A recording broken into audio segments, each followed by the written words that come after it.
Man, it sucks. It sucks that Nihei had to die in this week's episode of Golden Kamuy. I really liked his character. He had a great personality, even if he was just a beast, which I think that is a perfect segue into talking about one important aspect to Nihei's character before he went on.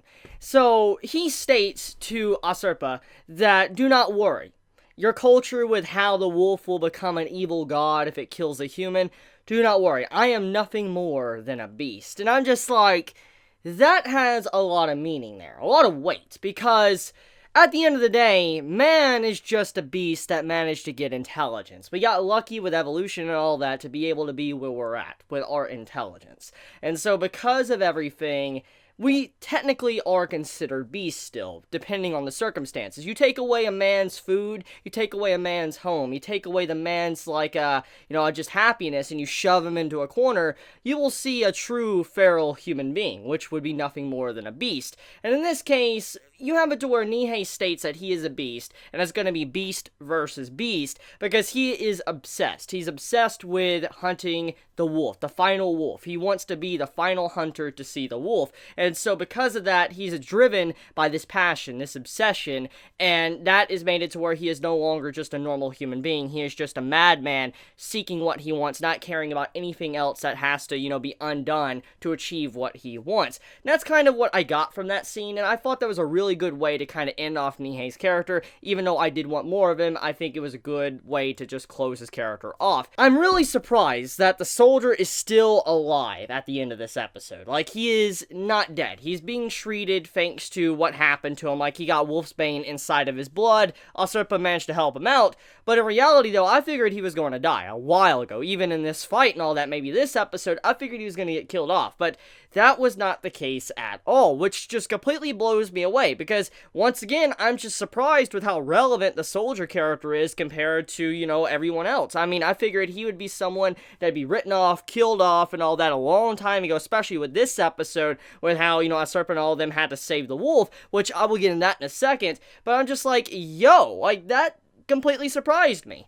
So, let's talk about the final segment with, Nihei's death and all that. So, I like the way that scene was handled. The reason why is because it wasn't the common main male character, main female character come in and save the day, save the person or whatever in the conflict. That was not the case with this episode. In fact, the very person that Sugimoto and Aserpa and all of them were trying to protect was the one, in fact, that saved themselves, managed to get them out of the situation to where they weren't going to be hunted down, which once again goes along with what was established in the previous episode. In the last episode, it was stated that the wolf, the last wolf, which we found out that wasn't the last wolf, this wolf has lived for a long time, managing to outsmart hunters and stuff, navigate, watch people and all of that, and so obviously being able to go up close and fight against Nihei, it makes perfect sense. This wolf is very intelligent, and just seeing how he was outsmarted in the end, I'm just like, that's pretty freaking savage, because it broke the standard stuff you would see from, like, the main characters having to save the wolf or something,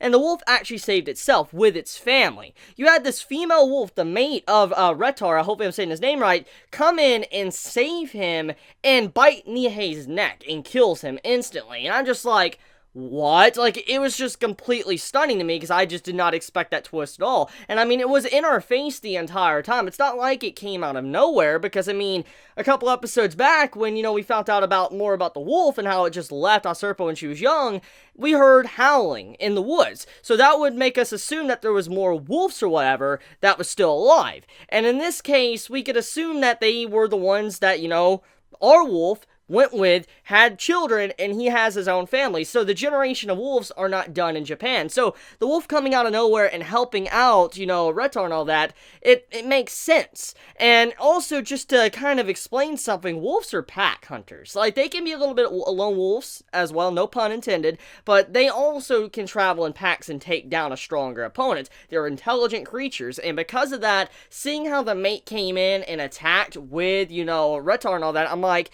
that makes makes perfect sense. And the man didn't expect that at all because he figured that, that was the last wolf. He never expected there to be another one. So just job well done on the writer for that little twist with the wolves and Nihei's conclusion and all of that.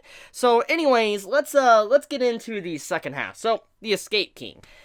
The Escape King definitely is getting saved quite a bit. He has been very important for Usurpa and Sugimoto as an ally. He is constantly getting them out of danger. Like at the beginning of the episode, they were getting tied up and all that, and the Escape King managed to get, Sugimoto and him out of danger like that. Then, later on in the episode, when, you have one of the people with Hijikata, he hunts down, the Escape King, like, he finds him, starts chasing him, he manages to get away thanks to being the Escape King. I'm like, this man, he's definitely living up to his name. He's pretty OP. I mean, he seems like a weakling in terms of fighting and stuff, but escaping, oh my god, the man he's pretty good at it. Which, that is something I need to talk about. So, the dude at the end, the bull, I think his name is, Ushiyama? I could be wrong there, but I believe his name is Ushiyama. He's strong. Like, that man is legitimately scary, like, frightening. I thought Nihei was a terrifying and weird individual because of his backstory, but this dude, like Ushiyama or whatever, what he was doing, just chasing after the Escape King and all that, just knocking down a horse, just plowing through everything, I'm like, this man is a legitimate monster. I would not want to encounter this man. And he's like a rampaging bull, just going through the crowd like it's nothing, and this man's trying to run, which in turn sets up conflict for the next episode. So apparently, the Escape King managed to start conflict between the 7th Division and Hijikata's group, which is going to be interesting because this is our first true encounter between these two groups that they're going to go up against each other because they want the gold as well. Both groups, they want the gold for their own reasons, their own motivations, but now they are finally encountering each other. Who's going to win this action? Is Ushiyama going to get defeated? Because, I mean, it's one guy that apparently seems unarmed. If I had to assume anything, he's probably going to get wrecked. That's what I assume. Because, I mean, one guy, unarmed.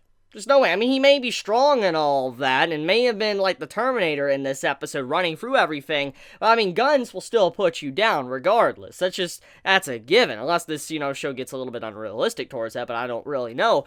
So, yeah, I feel like it's going to be a fascinating watch next week, especially at the beginning, to see if Ushiyama might get killed off or not, thanks to the guns that might get shot at him. I mean, he is running straight towards soldiers, and they're probably, going to shoot him on contact, because, he apparently has tattoos on him.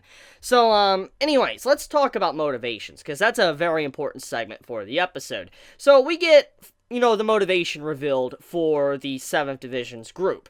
So, we found out that apparently they want a military dictatorship. They want to, make the 7th Division happy. The main commander, he's like, I want to make jobs. I want jobs for all the individual families that were affected by the war, and all the people a part of the 7th Division. I want to make them happy. I want to make them, their families happy, give them jobs, military dictatorship, and on top of that, he just wants to look out for the future for them, and sell weapons, too.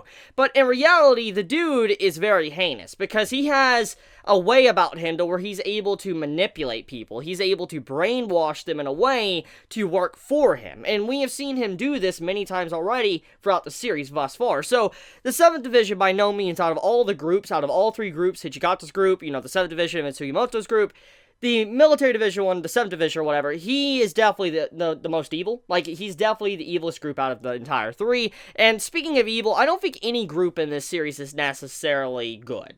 Because Sugimoto's group, even though they are our MCs and you would want to say they're good guys, I don't necessarily think they're completely good. Because number one, what they have done to Nihei this week is pretty freaking heinous. I mean, Sugimoto cut off the man's fingers and stuff, which is savage. And then on top of that, what we've already seen Sugimoto do towards soldiers and stuff. So, I mean, when you look at everything, their group is not really innocent. So, they're not completely good guys. They may be closer to good than the other two groups, but that doesn't mean that they're good. You're still gray. You're in a gray area. And Hichikata's group, they're kind of still in a gray area as well, because we found out about his motivation a bit ago as well. So, I mean, when you look at everything, I like the way the story has developed these characters to make them very different, have their own intentions for the gold, and in a lot of ways it's very believable. It's not just coming out of nowhere like they want to get gold and be wealthy and do whatever they want. They have their own reasons to why they want the gold. For instance, Sugimoto, he wants to get the gold to be able to help out, the dude's wife that died in the battlefield, just help out, and then, on surface, she wants to avenge her father. And then you have stuff with the 7th Division making a military, dictatorship, and then Hijikata, he wants to, remake the Shinsengumi and all that. So, when you look at all these little things, it's just like all the motivations make complete sense, and they're not coming out of nowhere. But that's about it when it comes to this week's episode of Golden Kamuy. So let me know your thoughts in the comments below. Did you enjoy this week's episode? Did you hate this week's episode? Please be honest in the comments below. If you enjoy my content, please subscribe. If you like this video, please leave a like, and I love you guys. Chibi out.